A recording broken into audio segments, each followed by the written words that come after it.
All right, so I kind of got the introduction done already, but yeah, so I'm John Wiggins. I'm a computer science major here at the University of Utah. And for the past little more than a year, I've been working as the web developer for the Mountain West Digital Library. So in my past year here, I've really reworked the entirety of our online presence. I guess not from a social media perspective, but from a programming perspective. And certainly if you guys have looked at our website recently, you'll notice that the design aesthetic has certainly changed from the previous website. But what I'd like to talk about more today is sort of the back-end features of that website and how, under the hood work can improve the Mountain West Digital Library. It's left, right, not up, down. Okay, so if you guys were here yesterday, Ray Matthews showed that photo with us about the Facebook article that was shared 100 million times. So one aspect of that is that if you look at the populations of people who are looking for, an article, will be interested in an article about bees online, that's much bigger than the population of people who may be looking for photos of westward migration. But what we can do, rather than changing the physical content of our libraries, is try and find, programming ways to optimize it so that everyone who is looking for photos of westward migration will find our content before other people's content. So one thing that I did while creating the new website was first analyze, sort of how we can present in uniformity, how we can uniformly present our content and optimize its presentation to people looking on the web, not just users, but also indexers and search engines, and how they sort of index content as being high level or low level content, and content that people will want to look at. So the first thing is the content pages on our website are largely these collections and partner pages. They have titles for collections, an image, a short image to describe the entirety of the collection, and a description and a little bit of text to go along with that.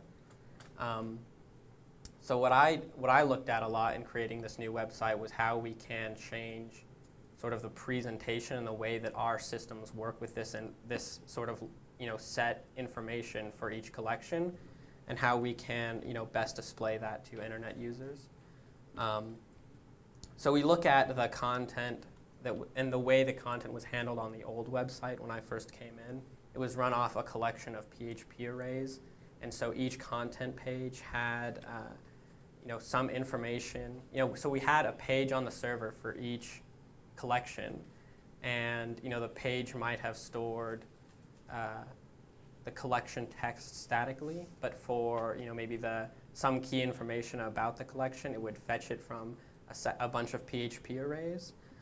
So if we look at that from a programmatic standpoint, each time someone from the internet asks our server for that page, it goes to the disk of the server where we look for, the sort of, web page that is associated with that collection, and then we populate that page from a bunch of PHP arrays that the program runs through, and then we send the resultant to the user.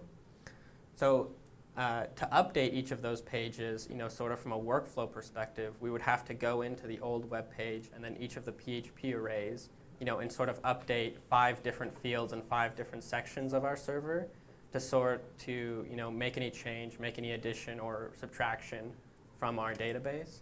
So one thing that I did in the new website was that I tried to uniformly store that. One thing that I thought could be improved upon was sort of the caching of the pages so that they're not generated each time a user requests the page. And then if we have this sort of caching system, I reckoned that we could improve the loading time of the page and the uniformity and the presentation of the pages to try and make sure that each page was optimized for search engines and internet users to the fullest extent. So cutting down the accessing of secondary items. We just have them stored statically on the disk. But then each time, we also change the workflow of making an update to the website. What we do now is we have a database with all of the information and all of the fields I showed earlier. The title, the image description and image text, all of those fields are stored in a database, and each time there's an update made to that database, maybe you add in some new collections or we make an edit to one of your pages. Each time that happens, it runs through a program that generates all of the pages, and then those are just stored statically on the server until the next update. Now what this means is that the pages can be served to users a lot quicker, because instead of generating the pages at the time a user requests it, so if a user requests a page, you have to generate it and then send it to them. We just have them stored on disk, ready to go. We can send them right to the user. So that cuts down loading times a lot quick. That cuts down a lot on loading times, excuse me.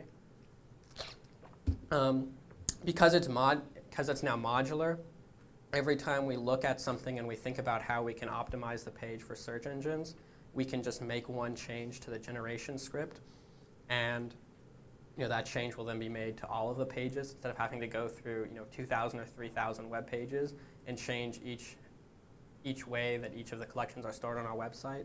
We just change in one place and it generates all of them. Another thing is that we've taken advantage of Google's Accelerated Mobiles Pages project. So what they do is that they'll have a separate version of each website that they will cache actually, so that they can be served to mobile users much quicker. This helps in sort of areas with low infrastructure, maybe bad internet or low socioeconomic status. It helps them serve our content to them much quicker. The problem with that is that you have to store two separate versions of each web page, a regular page and an AMP page. One thing with this modular technique is instead of saying, we have 3,000 collections, we need to store them all on the server. Oh, but if we want a second version of each web page, we need 3,000 more collections, and that's doubling the amount of things we need to maintain. Instead, we can just store it in the database once, and then each time a program is run to generate all of the pages, it just generates two versions of the pages with slightly different aspects for each different version of the page. So that's really helped us. Yeah, and then like I said, the uniformity of having each page displayed exactly the same way, and we can help make sure that each and every individual collections page is optimized for search engines and internet users. That's the next person. Any questions?